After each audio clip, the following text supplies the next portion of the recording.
Hi all, my name is Gulshan Banu, working as an assistant professor, AI and DS department, SNS institutions. So today I am here to present you a video which is based on the concept DevOps from the unit 5, that is project management. So this is the continuation of the previous videos that we have seen as of now.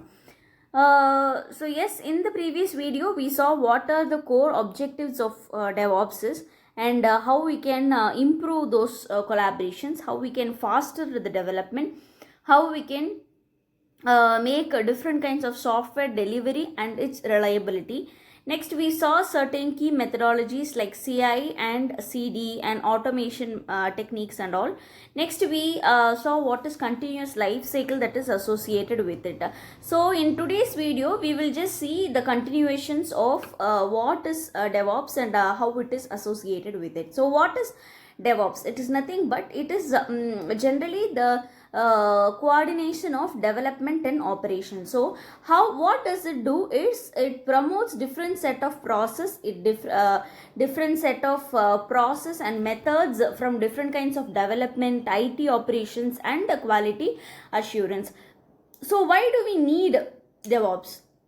Actually, DevOps is used for monitoring and we have to get different types of feedbacks from different types of process, right? So DevOps is used for those things. Actually, it brings two teams together, that is development team and operation team together, as we have already discussed. So DevOps generally deals with continuous integration, continuous delivery and continuous deployment. Integration is you have to build a process, you have to test the process and you have to merge the process.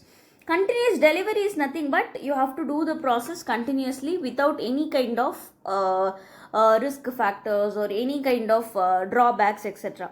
Next, the continuous deployment. Continuous deployment is nothing but it depends on the production process.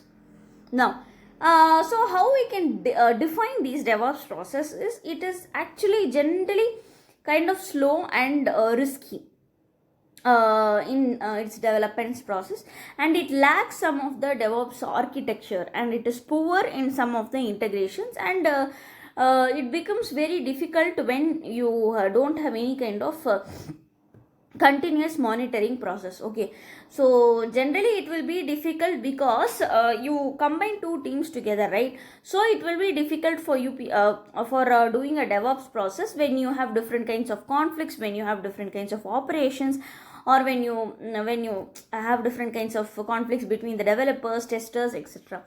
So how we can implement this DevOps is nothing but using the process called as continuous delivery and deployment.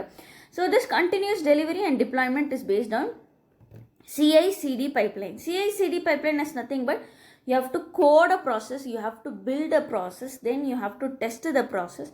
After testing the process, you have to deploy and monitor. So how you can adopt DevOps is you can improve the demand in the production and increase usage of different kinds of data, and you can use some other different kinds of process. You can focus on different kinds of automations, etc.